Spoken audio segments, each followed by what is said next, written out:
Seigneur.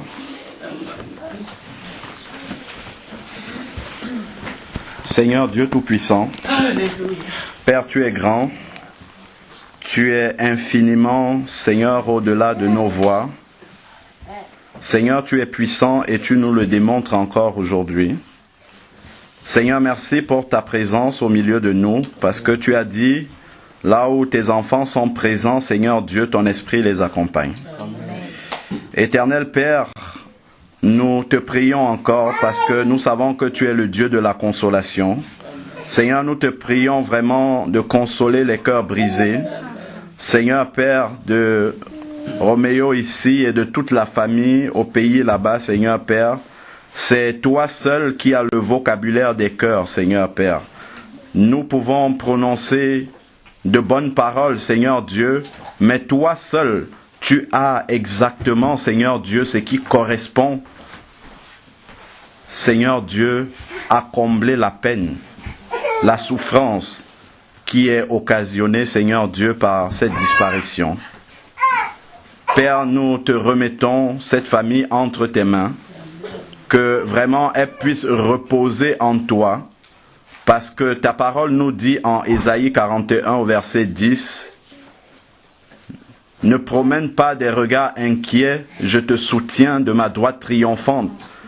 Père éternel, nous savons que ces paroles-là, tu veux encore qu'elles puissent se réaliser dans la vie, Seigneur Dieu, de ceux qui sont affligés.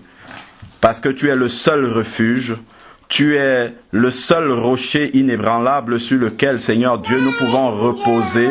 Lorsque nous traversons la vallée de l'ombre de la mort, c'est encore toi qui nous soutiens, parce que Seigneur, ton soutien est indéfectible, parce que toi, tu ne faillis jamais. Seigneur, tu es fidèle, tu ne changes pas. Là où les hommes ont déçu, Seigneur Dieu, toi, tu es présent.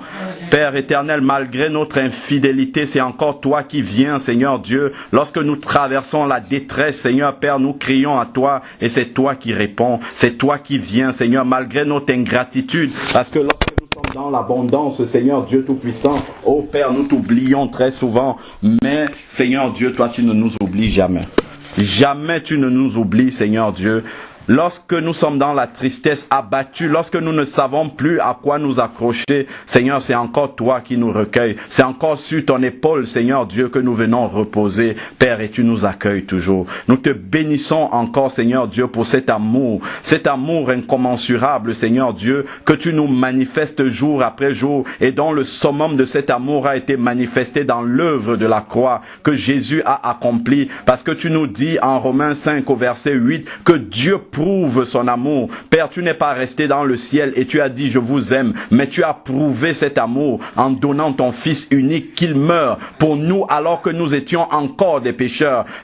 Tu n'avais même pas la garantie que nous devions nous convertir, mais ton Fils est mort quand même pour chacun d'entre nous. Père, je veux te prier pour ceux et celles qui sont en ce lieu, qui ne te connaissent pas encore, qui n'ont pas encore une relation personnelle avec toi, qui ne marchent pas encore avec toi, qui n'ont pas l'assurance d'être sauvés après la mort. Oh Père, je te prie que toi-même par ton esprit, que tu parles dans leur cœur. Père éternel, comme tu dis dans Apocalypse 3 au verset 20, je me tiens à la porte et je frappe. Celui qui ouvre, j'entrerai et je souperai avec lui et lui avec moi. Oh Père éternel, que le cri de la croix puisse retentir encore dans les cœurs en ce moment, Seigneur Père éternel. Parce que au travers de cet événement triste, Seigneur Père, c'est un message que tu adresses à toutes les personnes qui seront au courant de cette nouvelle-là. C'est un message personnel, Seigneur Dieu, que tu adresses à chacun. Père, je te prie que dans la tristesse, dans l'affolement, dans la détresse, Seigneur Dieu, qu'on ne passe pas à côté de ce message-là que tu adresses, Seigneur Père éternel.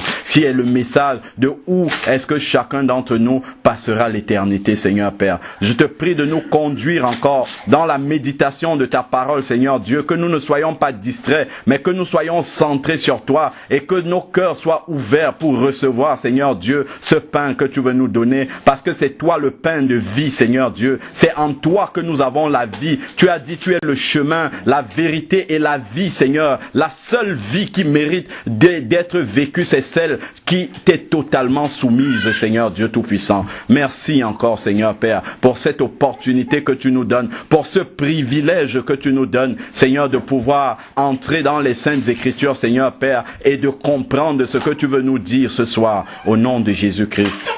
Amen. Amen. L'Éternel est mon berger, je ne manquerai de rien. Il me fait reposer dans les terres pâturages. Il me dirige près des eaux paisibles. Dans Ecclésiaste, chapitre 1, on va lire du verset 2 au verset 3. Ecclésiaste, c'est après les proverbes, après les psaumes. Chapitre 1, verset 2 à 3. Il est dit, vanité des vanités. Ça, c'est une phrase qui est très populaire, qu'on prononce, mais bien souvent, on ne sonde pas les profondeurs de ce qui est dit au travers de cette expression, la vanité des vanités. Dit l'Ecclésiaste, vanité des vanités. Il se répète encore, tout est vanité. Que reste-t-il à l'homme de toute la peine qu'il se donne sous le soleil?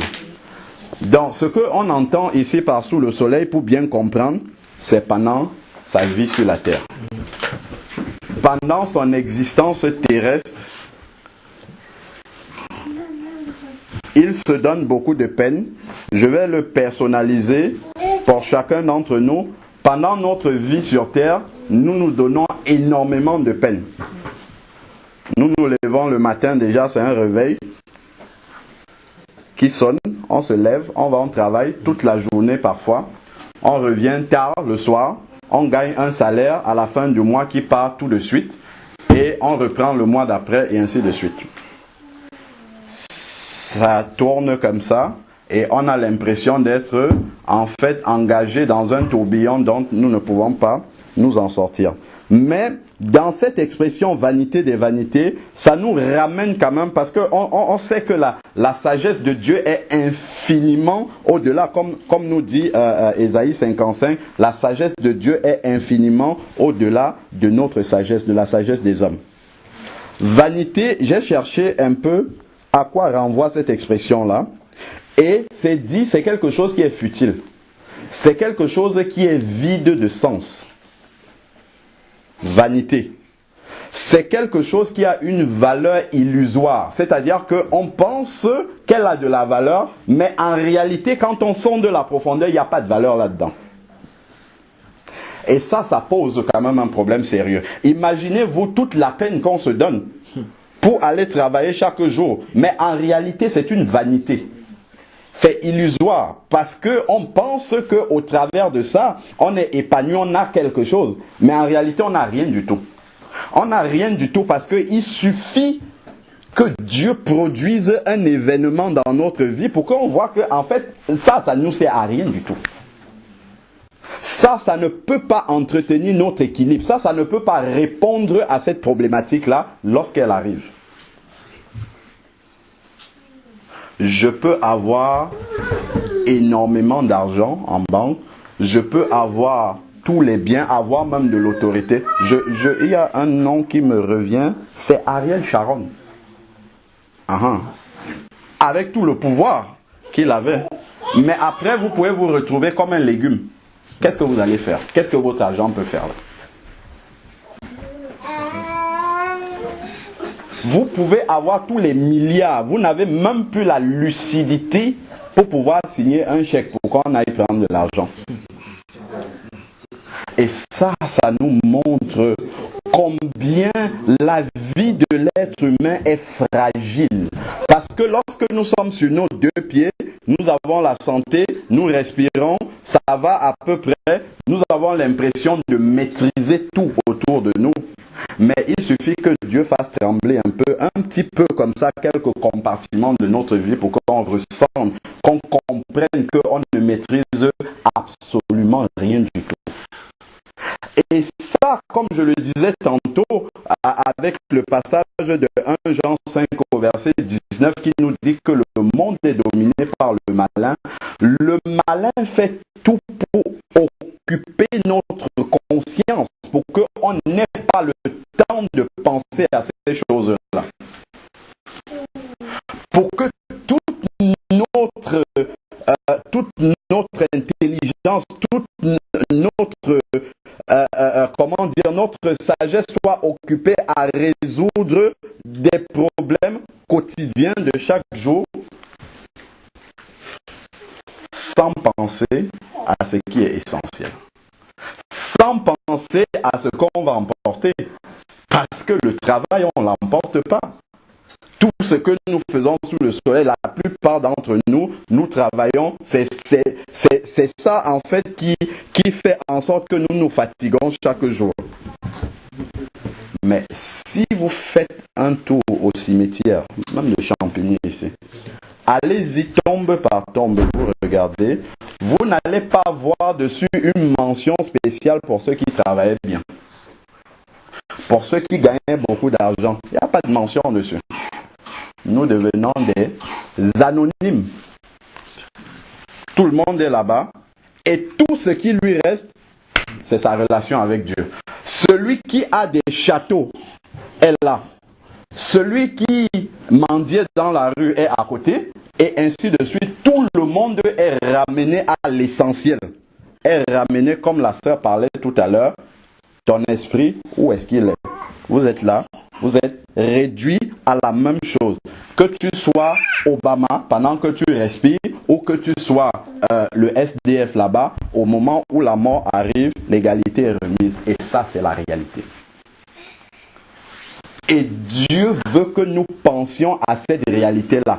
Mais le monde dans lequel nous sommes nous ramène à une autre réalité. Cette réalité éphémère, c'est pour ça qu'il parle de la vanité. Parce que ce que nous voyons là, c'est pas ça la réalité des choses. La réalité n'est pas celle qui est visible. Nos sens même nous trompent sur la vérité des choses. Et ça, c'est l'aveuglement que le diable met. Parce que c'est lui qui domine ce monde-là. Il nous fait courir après des valeurs qui sont des valeurs illusoires. Et Dieu, dans son immense bonté, dans son amour incommensurable, nous rappelle cette réalité-là. Malheureusement, Dieu est obligé de passer par des événements comme celui-ci. Pour nous ramener à l'essentiel. Pour nous rappeler cette vérité implacable-là. Vanité des vanités dont évitons.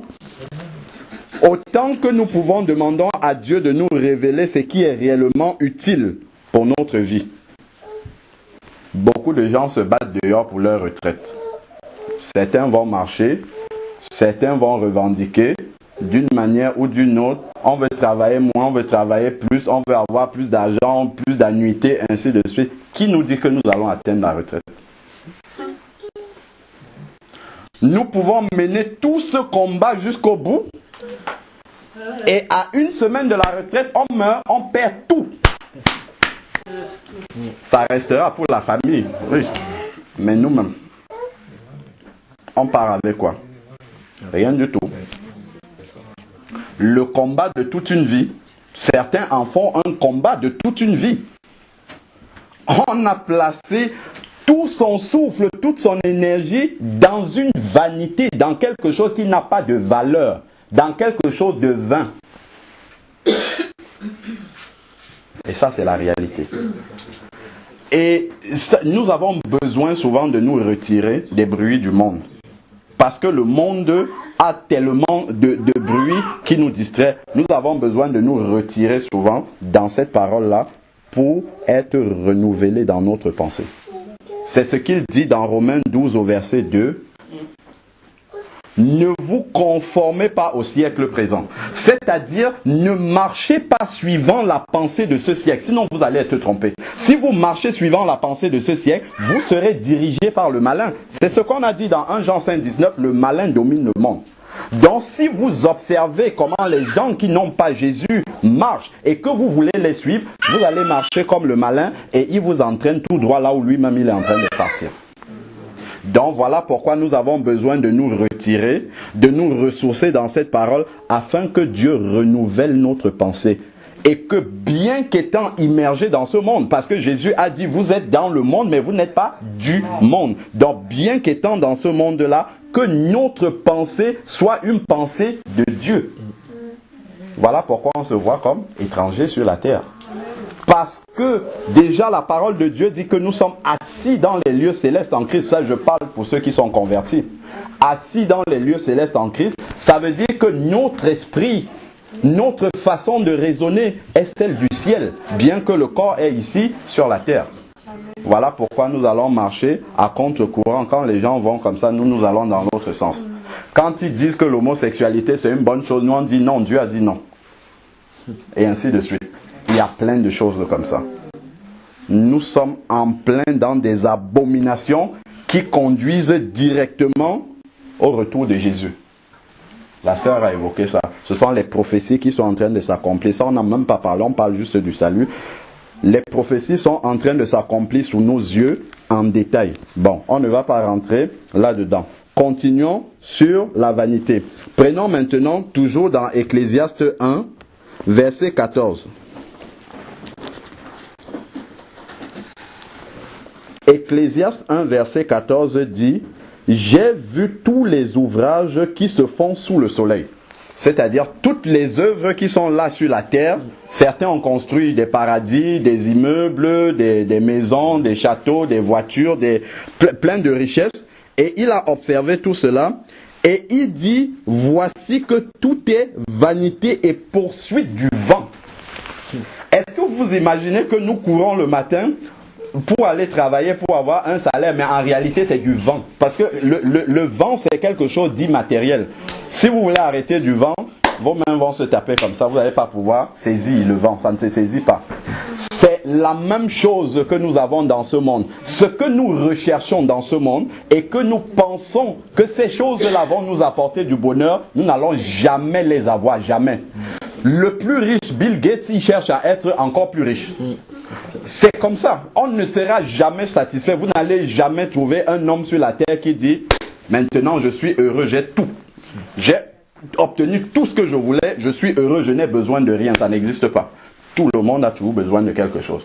Vous allez voir le plus riche, s'il a plein d'argent, il en cherche encore, ou il aura un petit problème qui pour vous est résolu, et ainsi de suite. Donc, ce qu'il pense être son bonheur et dont il court après, c'est une vanité, c'est la poursuite du vent parce qu'il ne pourra jamais saisir cette chose-là entre ses mains.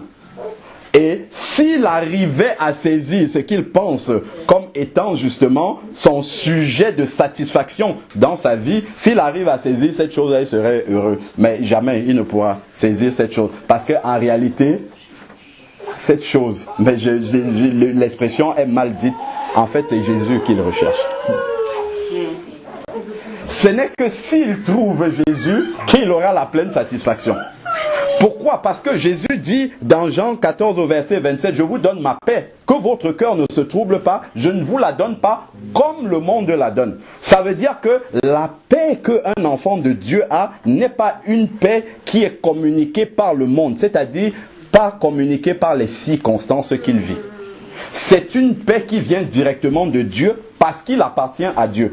À partir du moment où nous appartenons à Dieu, peu importe ce qui nous arrive sur la terre, ça, nous restons dans la paix par rapport à cela parce que nous savons que le Seigneur est celui qui maîtrise toutes les circonstances de notre vie. Peu importe ces circonstances-là, ce n'est pas parce que nous traversons quelques circonstances que ce soit que nous allons commencer à paniquer. Le Seigneur est toujours au contrôle. Et il dit qu'il a observé tout ce qui se fait sous le soleil. C'est-à-dire qu'il a observé dans ce monde-ci tous les éléments qui peuvent constituer justement le bonheur de quelqu'un, et il a vu que tout cela, dans tous ces éléments-là, un par un, il n'y a rien qui peut satisfaire un être humain. Rien. Que ça soit, certains vont dire, si j'avais la santé, je serais heureux. On leur donne la santé. Ah, si en plus de la santé, je pouvais avoir l'amour de telle personne, il a l'amour de la personne. Si en plus de ça, ainsi de suite, jamais, jamais, jamais, on ne peut être satisfait. Ça, c'est une réalité. La seule satisfaction que nous pouvons obtenir, c'est en Jésus.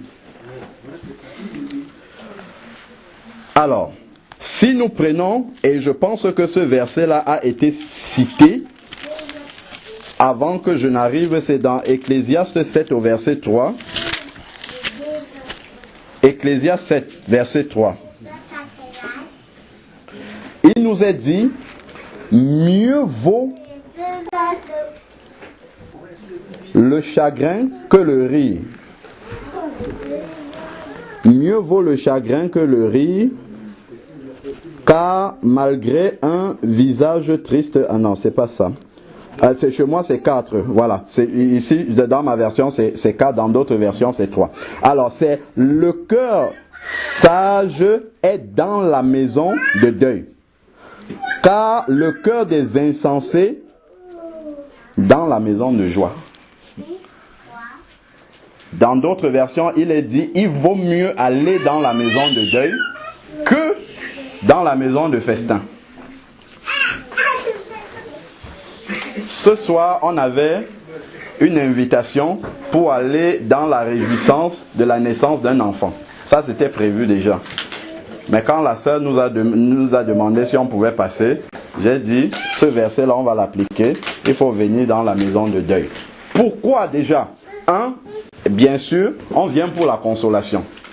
Mais de deux, il y a une réalité dans la maison de deuil qui nous est occultée justement par la maison de festin. Parce que quand nous sommes dans la maison de réjouissance, oui, on est dans la réjouissance et notre pensée ne travaille pas. Donc nous sommes encore, comme on disait tout à l'heure, nous avons les signaux de ce monde-ci qui nous inhibent justement la pensée et nous empêchent de réfléchir à la réalité des choses, à la réalité de ce qui est réellement important pour notre vie. Pourtant, lorsque nous venons dans la maison de deuil, la maison de deuil est pleine d'enseignements. Il y a beaucoup d'enseignements dans la maison de deuil. Même si les gens ne sont pas en train de parler de Dieu, Dieu lui-même, au travers des circonstances, enseigne les gens. C'est ce qu'il dit. Quand on est dans... je vais lire, j'ai une version ici sur mon téléphone qui est beaucoup plus intéressante que dans ma version papier.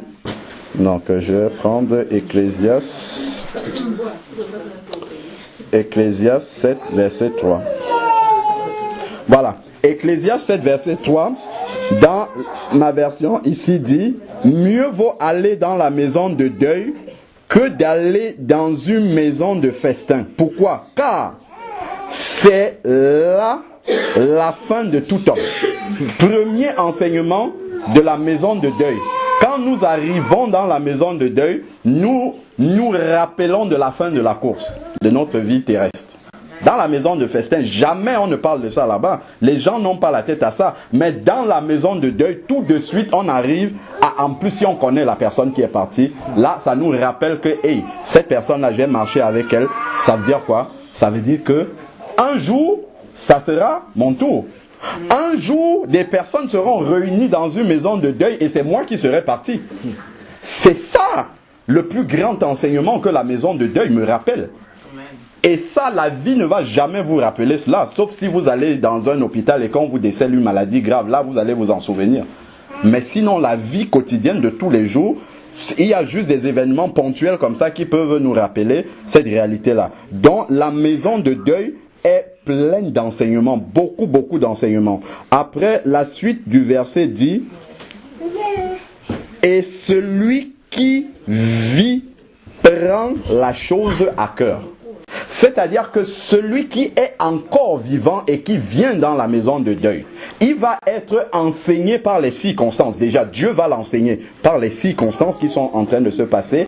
Et là, il va ressortir avec quelque chose dans le cœur. Parce que la réalité de sa personne sera mise en évidence. Il aura ce rappel-là de la finalité même de sa vie qui sera là devant lui. Et dont il faudra qu'il prenne nécessairement conscience.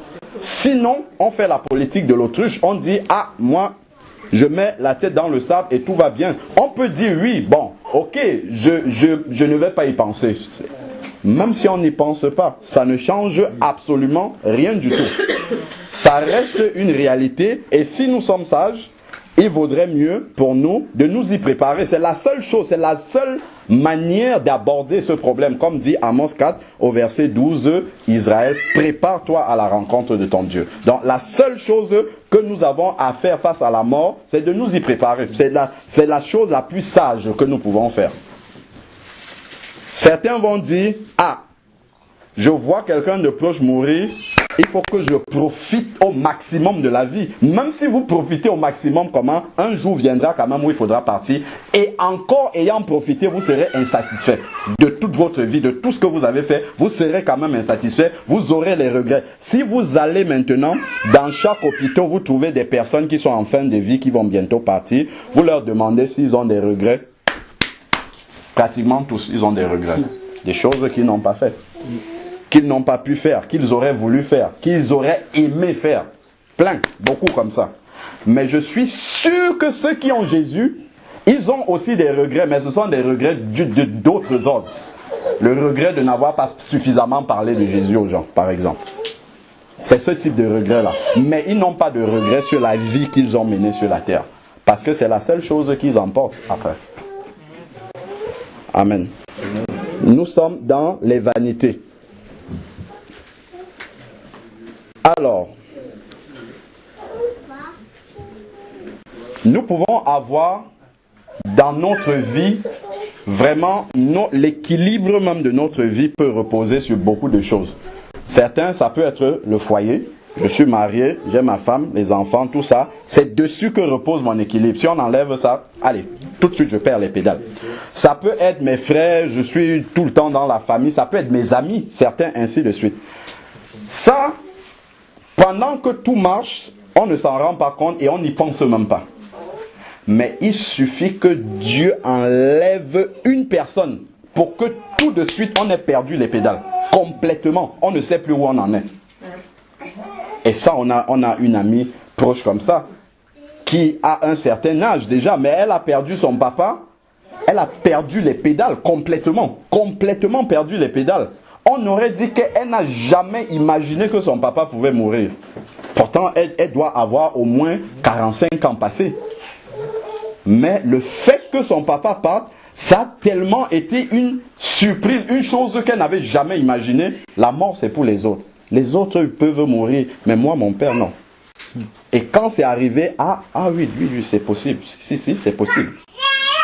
Et ça, ce n'est que lorsque Dieu nous montre que cet équilibre-là est tellement fragile, et je peux te le montrer au travers d'un événement comme ça, qu'en réalité, si tu ne reposes pas sur le roc qui est Christ, si tu reposes sur quelque chose d'autre, c'est que en fait tu as bâti sur le sable.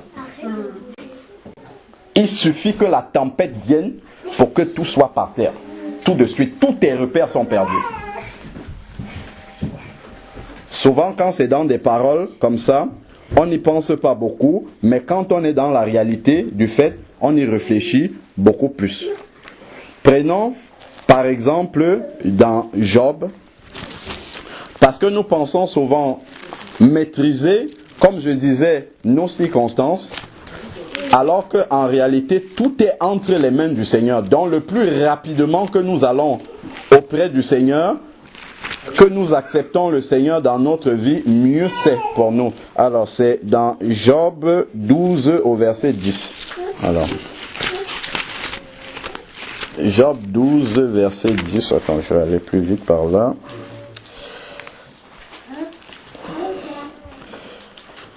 Job 12,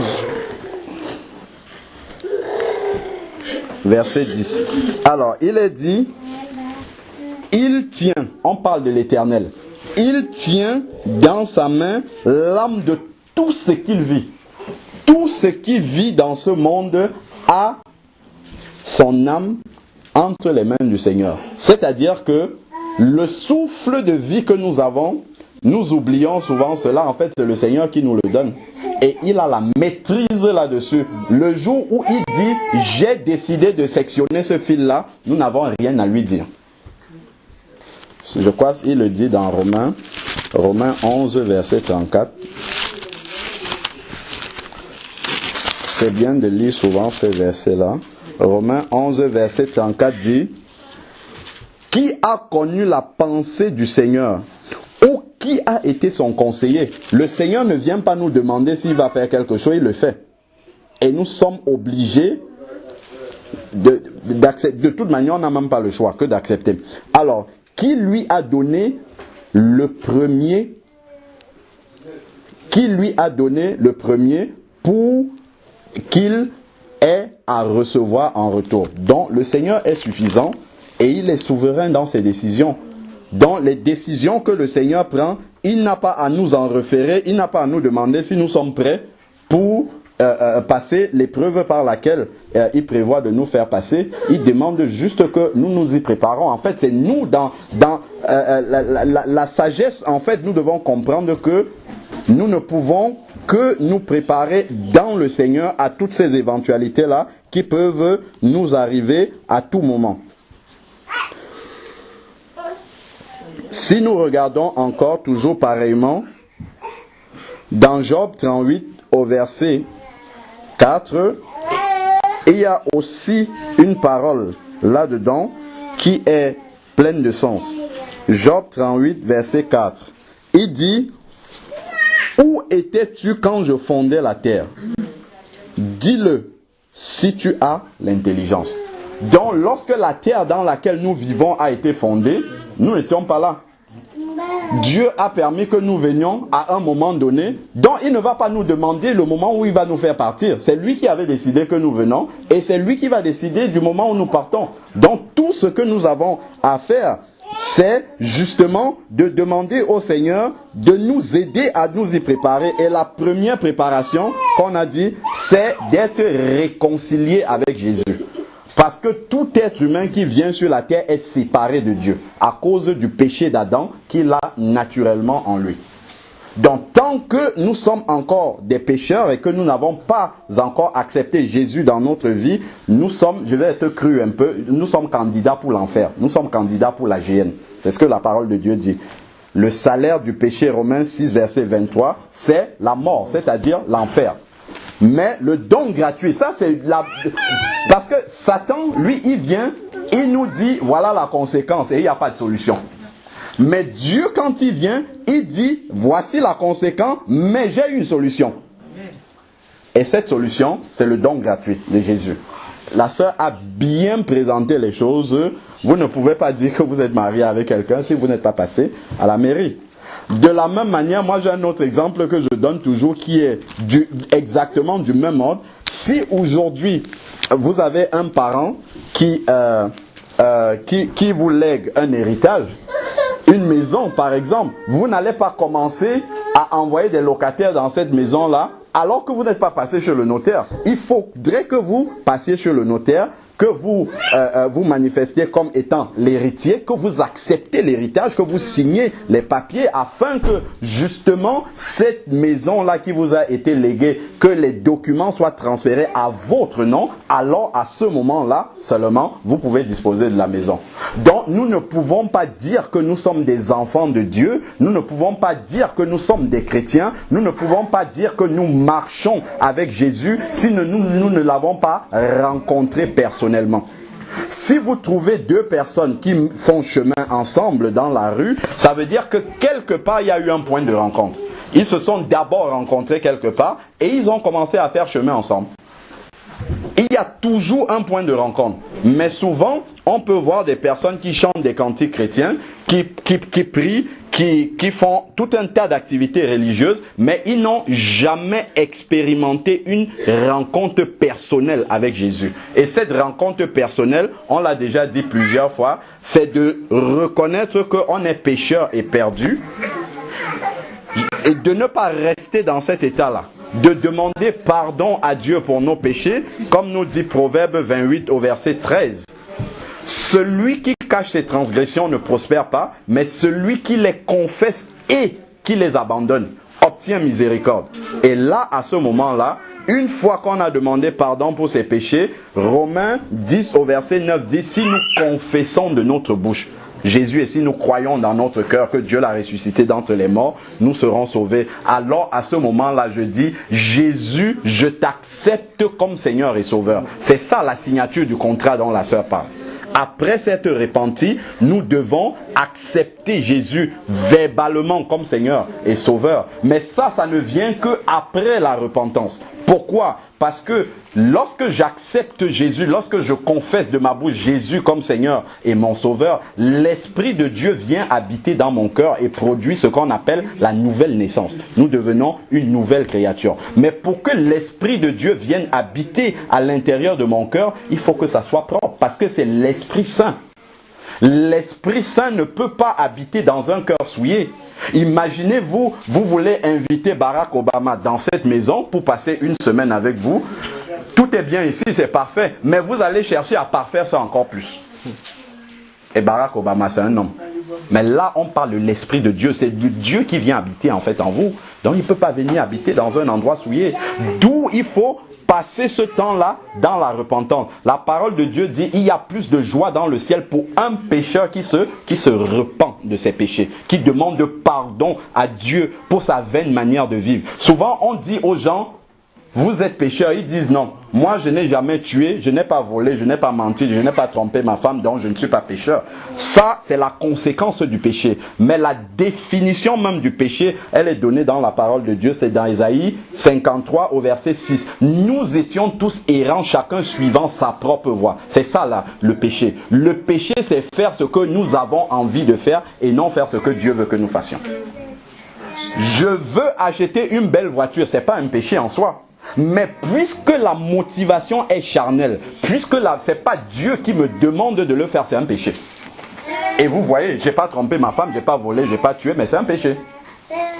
Et la Bible dit, le salaire pas des péchés, mais du péché. Un seul péché suffit pour aller en enfer. Parce qu'on ne peut pas entrer dans le ciel avec un seul péché, le ciel deviendrait souillé. Donc voilà cette démarche-là d'acceptation du contrat dont la sœur parle.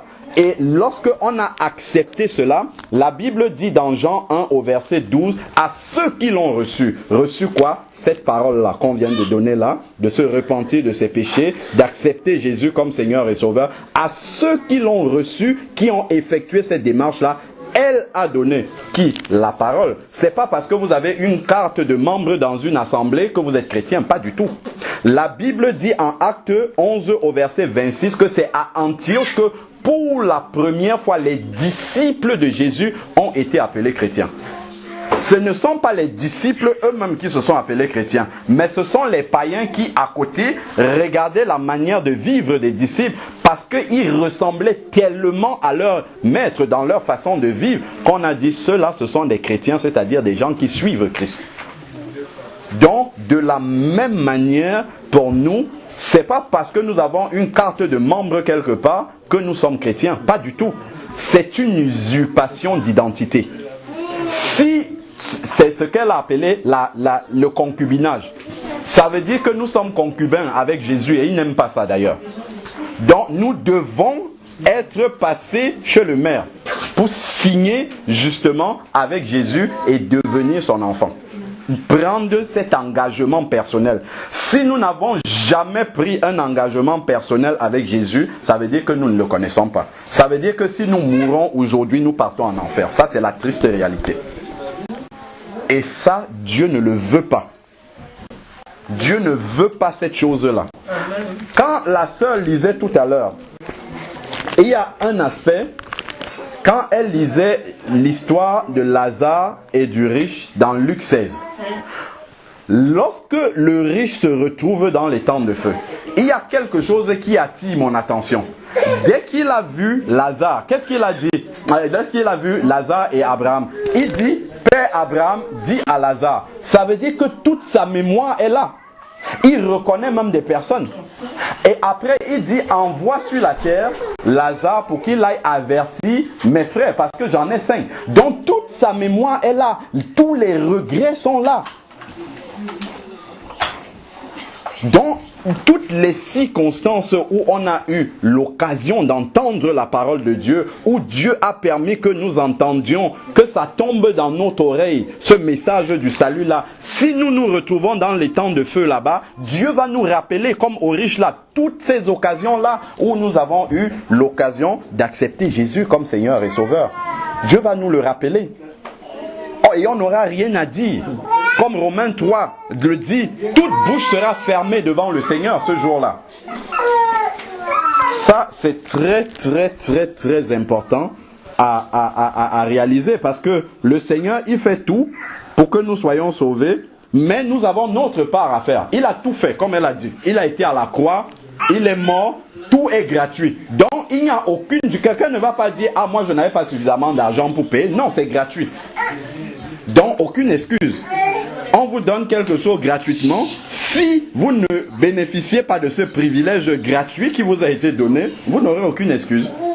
Vous n'allez pas dire, ah, moi je n'avais jamais entendu parler de Jésus. Ah oui, si. Un samedi soir, sur sœur Annie, tu as entendu par beaucoup de bouches qu'il fallait donner ta vie au Seigneur. Tu ne l'as pas fait. Voilà, maintenant, tu en assumes les conséquences. Et tu ne pourras rien dire. Tu vas dire, oui, c'est vrai, je n'avais pas pris cette décision-là, alors que les bien-aimés ont rappelé ça beaucoup de fois. Prenons maintenant 1 Pierre, chapitre 1, verset 24. On va voir encore, tout à l'heure je parlais justement de comment la vie de l'être humain est tellement éphémère, est tellement fragile que souvent nous ne faisons pas attention. Alors 1 Pierre 1, verset 24 à 25. Alors, il est dit,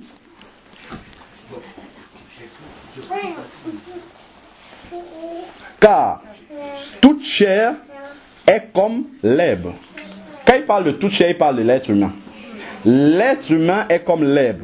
Vous voyez déjà, l'herbe, est-ce que c'est quelque chose de solide? Vous coupez comme ça, ça part. Vous piétinez, terminez. Et ainsi de suite. Il dit, toute chair est comme l'herbe, et toute sa gloire comme une fleur, comme la fleur de l'herbe. La fleur, c'est encore plus fragile que l'herbe. Il suffit d'un peu de vent comme ça, hop, la fleur tombe. Et puis ensuite, les différentes parties s'éclatent. Il parle de la gloire de l'homme. C'est-à-dire ce qui est un sujet de satisfaction pour nous. J'ai une belle voiture, une grosse maison, un compte blindé. Tout cela, tout ce qui fait ma gloire, ma fierté, beaucoup de diplômes, tout ce qui fait ma fierté, c'est comme une fleur. C'est tellement fragile parce que Dieu a 1500 façons de pouvoir fragiliser ça et vous montrer qu'en fait, c'est rien du tout. Beaucoup de riches sont tombés et abandonnés de tous leurs amis. Tous ceux qui gravitaient autour d'eux, ils sont abandonnés, ils sont tout seuls, dans la solitude. Nous pouvons être, je ne sais pas moi, le plus grand footballeur, on vous décèle une maladie, terminé. Carrière, terminée. Ainsi de suite. Il y a tellement de choses par lesquelles Dieu peut nous montrer qu'effectivement, nous ne sommes que de l'herbe. Et que ce en quoi nous avons mis notre sujet de gloire, notre sujet de satisfaction, c'est comme une fleur. Ça a la même fragilité qu'une fleur. Ça nous fait bien réfléchir. Quand nous passons là en automne, nous voyons les feuilles qui tombent. Juste un peu de vent, un peu de froid. La même chose pour l'être humain. L'herbe sèche et la fleur tombe. Ça veut dire quoi? Ça veut dire qu'il y a une fin à la fois pour l'herbe, c'est-à-dire pour l'homme, et une fin pour sa gloire aussi. Tout ce qu'il a mis comme sujet de gloire et de satisfaction, ça a une fin, ça va s'arrêter. Et il ferait bien pour l'homme qu'il pense à ce moment où ça va s'arrêter. Paul dit, il vaut mieux la fin d'une chose que son commencement. Il faut courir et achever la course, surtout. Il faut arriver au bout. Alors, verset 25, c'est là maintenant que le Seigneur montre où est le fondement solide. Il dit, mais la parole du Seigneur demeure éternellement. la seule valeur sûre sur laquelle nous pouvons reposer avec certitude, c'est la parole du Seigneur. Jésus a dit, le ciel et la terre passeront, mais mes paroles ne passeront pas.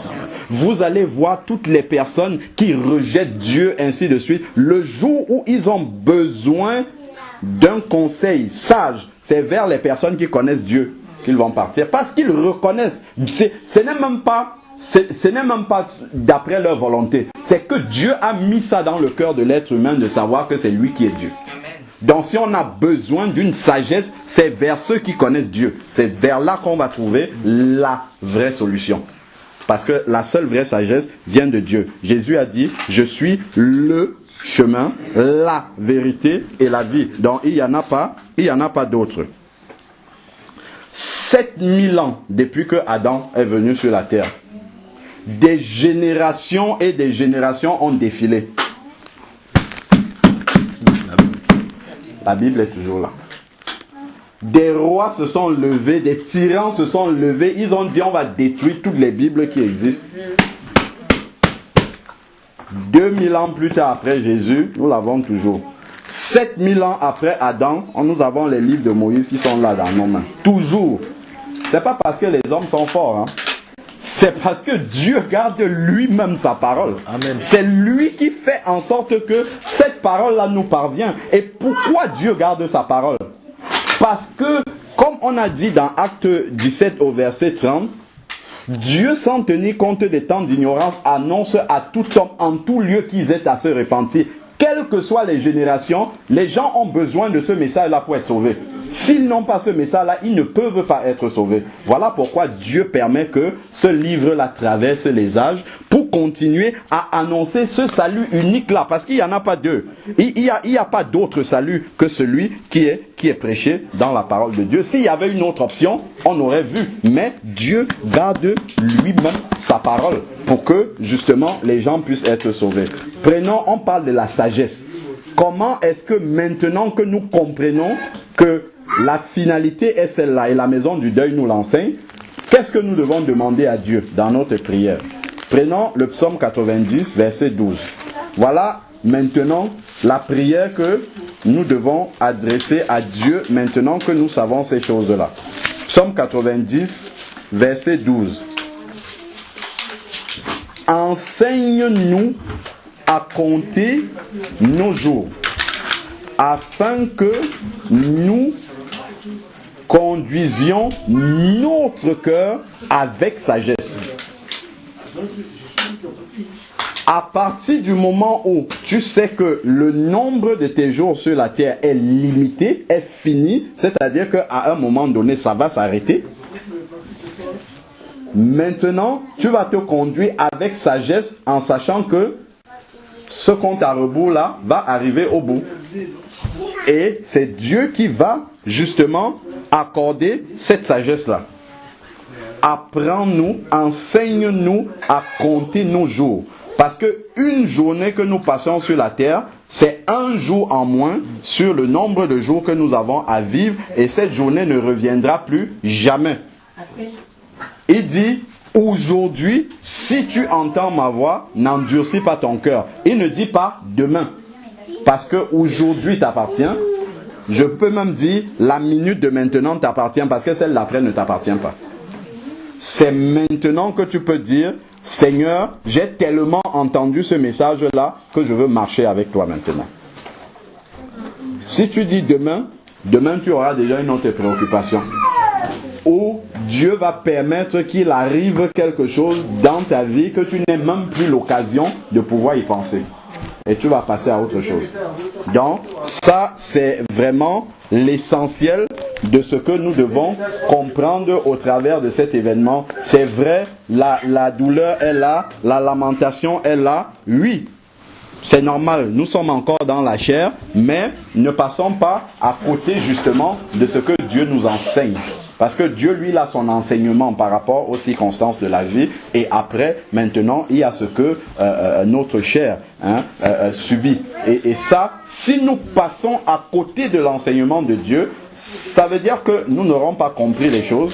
Et nous allons continuer à avancer comme cela. Amen. Amen. Nous allons prier. Seigneur Dieu Tout-Puissant,